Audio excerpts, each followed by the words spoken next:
Good morning students. आज आप सामाजिक विज्ञान का पहला चैप्टर जो है उसके बारे में हम आपको बताएंगे, पढ़ाएंगे। पहला चैप्टर है हमारा सामाजिक विज्ञान का। पहले चैप्टर का नाम है यूरोप में राष्ट्रवाद। क्या नाम है? यूरोप में राष्ट्रवाद। अब जैसा कि नाम है यूरोप में राष्ट्रवाद, यूरोप में कई छोटे छोटे देश आते हैं, ये हम सभी जानते हैं। यूरोप में कई छोटे छोटे देश आते हैं, तो उन देशों में राष्ट्रवाद का उदय हुआ। अब ये हम जानेंगे कि राष्ट्रवाद होता क्या है क्या जानेंगे कि राष्ट्रवाद है क्या, राष्ट्रवाद होता क्या है। सबसे पहले राष्ट्रवाद का अर्थ क्या है? राष्ट्रवाद का अर्थ अपने राष्ट्र के लिए आत्मिक लगाव के भाव को, आत्मिक प्रेम को राष्ट्रवाद के नाम से जाना जाता है। या हम कह सकते हैं अपने राष्ट्र के प्रति प्रेम, भावना और भक्ति की भावना को राष्ट्रवाद कहते हैं या राष्ट्रवाद के नाम से जानते हैं। अब आप समझ गए होंगे कि राष्ट्रवाद का अर्थ क्या है। तो जैसा चैप्टर है यूरोप में राष्ट्रवाद। अब यूरोप में हम जानते हैं कई छोटे छोटे देशों की बात आई, तो उन देशों में राष्ट्रवाद की भावना का उदय हुआ। उसके परिणाम स्वरूप कुछ चीज़ें हुई, कुछ घटनाएं हुई। जैसे सबसे पहले एक देश का नाम आता है इटली। किसका नाम आता है? इटली। इटली का एकीकरण, इटली का एकीकरण। अब इटली का एकीकरण क्या होता है? एकीकरण का मतलब जैसे कोई देश हो, वो कई छोटे छोटे टुकड़ों में बटा हुआ हो और उसको एक कर देना, वो क्या है? एकीकरण। तो सबसे पहले इटली का एकीकरण, जैसा कि इटली 7 राज्यों में पहले बटा हुआ था। सबसे पहले इटली 7 राज्यों में बटा हुआ था। 1859 में ऑस्ट्रिया और 1860 में स्पेन को कावूर ने हरा करके इटली के क्षेत्रों को मुक्त कराया। क्या हुआ? 1859 में ऑस्ट्रिया और 1860 में स्पेन को हरा करके इटली के क्षेत्रों को मुक्त कराया गया। उसके बाद 1870 में रोम को जीत करके इटली का एकीकरण पूरा हुआ। 1870 में रोम को जीत करके इटली का एकीकरण पूरा हुआ। फिर बात आती है अगले देश की, जिसका नाम है जर्मनी। जर्मनी का एकीकरण, जैसे हमने अभी आपको बताया कि इटली पहले 7 राज्यों में बटा हुआ था। इटली पहले 7 राज्यों में बटा हुआ था। उसी तरीके से जर्मनी का एकीकरण जब हुआ, जर्मनी 39 छोटे छोटे राज्यों में बटा हुआ था, छोटे छोटे टुकड़ों में बटा हुआ था। तो सबसे पहले नेपोलियन ने जर्मनी के 39 राज्यों को एकीकृत किया। कितने राज्यों को? 39 राज्यों को। सबसे पहले नेपोलियन ने जर्मनी के 39 राज्यों को एकीकृत किया। 1866 से 1871 के बीच, 1866 से 1871 के बीच बिस्मार्क के नेतृत्व में जर्मनी का एकीकरण पूर्ण हुआ। किसके नेतृत्व में? बिस्मार्क के नेतृत्व में जर्मनी का एकीकरण पूर्ण हुआ। उसके बाद अगले देश की बात आती है ब्रिटेन। क्या नाम है अगले देश का? ब्रिटेन। अगला देश हमारा है ब्रिटेन में राष्ट्रवाद या ब्रिटेन का राष्ट्रवाद। ब्रिटेन 1688 की रक्तहीन क्रांति, 1688 की रक्तहीन क्रांति के बाद में ब्रिटेन में राजा की शक्ति कम हो गई। क्या हुआ? 1688 की रक्तहीन क्रांति के बाद में ब्रिटेन में राजा की शक्ति कम हो गई तथा देश में लोकतांत्रिक व्यवस्था शुरू की गई। ब्रिटेन पहले रोम के अधीन था। किसके अधीन था? रोम के अधीन था। अगला जो हमारा देश आता है उसका नाम है फ्रांस। क्या नाम है? फ्रांस। फ्रांस में राष्ट्रवाद। 1789 ईस्वी में फ्रांसीसी क्रांति के बाद, कब फ्रांस की बात आती है तो 1789 में फ्रांसीसी क्रांति के बाद लुई 16वें के शासन का अंत हो गया। फ्रांस में क्या हुआ? 1789 में फ्रांसीसी क्रांति हुई, उसके बाद में लुई 16वें के शासन का अंत हो गया। किसके शासन का अंत हुआ? लुई 16वें, नाम याद रखिएगा, सन भी याद रखना है। सन क्या है? 1789। शासक का नाम क्या है? लुई 16वां। तो लुई 16वें के शासन का अंत हो गया और उसके बाद में वहाँ पर संवैधानिक राजतंत्र की स्थापना हुई। मतलब कुछ नियम कानूनों के तहत संवैधानिक राजतंत्र की स्थापना हुई और वहाँ पर लुई फिलिप को उस देश का प्रमुख बना दिया गया, उस राज्य का प्रमुख बना दिया। किसको? लुई फिलिप को। फिर 1848 की राज्य क्रांति के बाद में, अगला इसी में फ्रांस में राष्ट्रवाद के अंतर्गत 1848 की राज्य क्रांति के बाद फिलिप का भी अंत हो गया।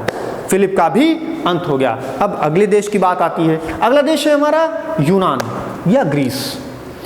यूनान पहले टर्की के अधीन था। किसके अधीन था? टर्की के अधीन था। यूनान पहले टर्की के अधीन था।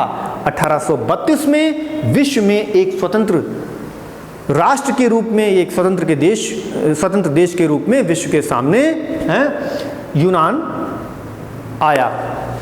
अगले छोटे से देश की बात होती है ऑस्ट्रिया। किसकी बात होती है? ऑस्ट्रिया। बच्चों ऑस्ट्रेलिया नहीं है ये क्या है? ऑस्ट्रिया। ऑस्ट्रिया की बात आती है। 1948 में ऑस्ट्रिया मेटरनिख के, किसके? मेटरनिख के तानाशाही शासन से मुक्त हुआ। किसके तानाशाही शासन से मुक्त हुआ? मेटरनिख के तानाशाही शासन से मुक्त हुआ। कौन? ऑस्ट्रिया। और विश्व के सामने ये भी प्रकट हुआ। अगले देश की बात आती है। अगला छोटा सा देश है हमारा बेल्जियम। क्या नाम है? बेल्जियम। 1815 में बेल्जियम को हॉलैंड के साथ मिला दिया गया। किसके साथ मिलाया गया था? बेल्जियम को हॉलैंड के साथ में मिला दिया गया। राष्ट्रवादी भावनाओं के फलस्वरूप 1832 में बेल्जियम भी एक स्वतंत्र राष्ट्र के रूप में विश्व पटल पर प्रस्तुत हुआ या विश्व पटल पर सामने आया। कौन आया? बेल्जियम। अब अगले देश की बात करते हैं, रूस। नाम बहुत चर्चित है, आपने सुना होगा। किसकी बात कर रहे हैं? रूस। जैसा कि जानते हैं रूस आज भी एक बहुत शक्तिशाली देश है। रूस आज भी एक शक्तिशाली देशों में गिना जाता है। तो अगला देश है रूस। रूस के शासक जार ने, रूस का शासक कौन था उस समय? जार। रूस के शासक जार ने 14 गणराज्यों, कितने? 14 गणराज्यों और रूस को मिलाकर के सोवियत संघ नाम से एक देश बनाया। क्या बनाया? सोवियत संघ के नाम से एक देश बनाया। रूसी क्रांति 1917 के बाद देश में समाजवादी सरकार की स्थापना हुई। यानी कि 1917 में रूस में भी एक क्रांति हुई। उस क्रांति के बाद वहाँ भी समाजवादी सरकार की स्थापना हुई। कहाँ पर? रूस में। फिर अगले हम बिंदु की बात करते हैं। अगला हमारा जो बिंदु है वो है नेपोलियन की संहिता। नेपोलियन की संहिता। अब ये क्या चीज़ है? नेपोलियन की संहिता। फ्रांस में इसे नागरिक संहिता के नाम से भी जाना जाता है। किसके नाम से?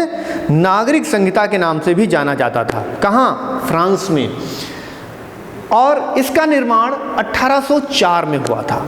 इसका निर्माण 1804 में हुआ था। किसका निर्माण? नागरिक संहिता का। किसका निर्माण? नागरिक संहिता, या इसे नेपोलियन की संहिता भी कहते थे। अगला बिंदु जो हमारा है 1815 में ही एक और महत्वपूर्ण घटना हुई। वो ये महत्वपूर्ण घटना थी 1815 में ब्रिटेन, रूस, ऑस्ट्रिया और प्रशा जैसी महाशक्तियों ने मिलकर के नेपोलियन को हराया था। किसने किसने नेपोलियन को हराया था? रूस, ब्रिटेन, ऑस्ट्रिया और प्रशा जैसी शक्तियों ने नेपोलियन को हराया था। अगला हमारा बिंदु है इटली के क्रांतिकारी, इटली के प्रमुख क्रांतिकारी ज्यूसेप्पे मैक्सिनी। क्या नाम है? याद रखिएगा, ज्यूसेप्पे मैक्सिनी। इन्होंने यंग इटली, यंग यूरोप नामक संस्थाएं बनाई। क्या बनाई थी? यंग इटली और यंग यूरोप नामक संस्थाएं बनाई थी। किसने बनाई थी? ज्यूसेप्पे मैक्सिनी ने। याद रहेगा बच्चों। अगला जो हमारा बिंदु है वो है निरंकुशवाद। अभी निरंकुशवाद क्या होता है?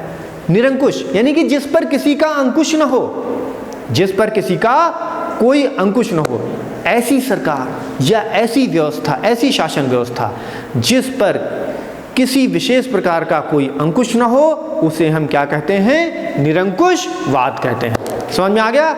निरंकुशवाद। अगला जो हमारा बिंदु है यूटोपिया। क्या है? यूटोपिया। इसे कल्पना आदर्श भी कहते हैं। अब ये यूटोपिया क्या है? इसके अंतर्गत एक ऐसे समाज की कल्पना की जाती है, इसके अंतर्गत एक ऐसे समाज की कल्पना की जाती है जो इतना आदर्श हो, जो इतना आदर्श हो। यूटोपिया, इसके अंतर्गत एक ऐसे समाज की कल्पना की जाती है जो इतना आदर्श हो कि उसका हो पाना लगभग क्या हो? कि उसका साकार होना या उसका हो पाना लगभग असंभव हो, तो उसे क्या कहते हैं? यूटोपिया या कल्पना आदर्श कहते हैं। फिर अगला हमारा पॉइंट है रूढ़िवाद। क्या बिंदु है हमारा? रूढ़िवाद। अब ये रूढ़िवाद क्या है? ऐसी राजनीति दर्शन जो परंपरा स्थापित संस्थानों और रिवाजों पर जोर देती है। क्या है इसमें? ऐसी राजनीति दर्शन जो परंपरा स्थापित संस्थानों और रिवाजों पर जोर देता है और तेज बदलावों के बजाय, इसमें तेज बदलाव नहीं होते हैं, यानी कि रैपिड चेंजेस नहीं होते हैं, इसमें तेज बदलावों के बजाय क्रमिक और धीरे धीरे विकास होता है। ठीक है, तो ये है हमारा रूढ़िवाद। एक हमारा अगला बिंदु है, इसी में नाम आता है जर्मेनिया। क्या नाम आता है? जर्मेनिया। जर्मन राष्ट्र का एक रूपक थी ये। जर्मेनिया जर्मन राष्ट्र का एक रूपक थी। वीरता के प्रतीक बलूत के वृक्ष के पत्तों को पहने हुए इसे दर्शाया गया है। फिर से सुन लीजिए, जर्मेनिया जर्मन राष्ट्र का एक रूपक थी। क्या थी? जर्मन राष्ट्र का एक रूपक थी। वीरता के प्रतीक बलूत के वृक्ष के पत्तों को पहने हुए इसे दर्शाया गया है। अगला हमारा बिंदु है मारियन। फ्रांस में राष्ट्रीय भावना का रूप नारी की वो छवि जो सिक्कों एवं डाक टिकटों पर अंकित की गई थी। यानी कि मारियन जो है, याद रखिएगा, जर्मेनिया जर्मन राष्ट्र से संबंधित थी और मारियन जो है वो फ्रांस से संबंधित थी। ठीक है, तो इस चैप्टर के कुछ प्रमुख बिंदु ये थे। अब हम अगले वीडियो में आपको भारत में राष्ट्रवाद के बारे में बताएंगे। Thank you.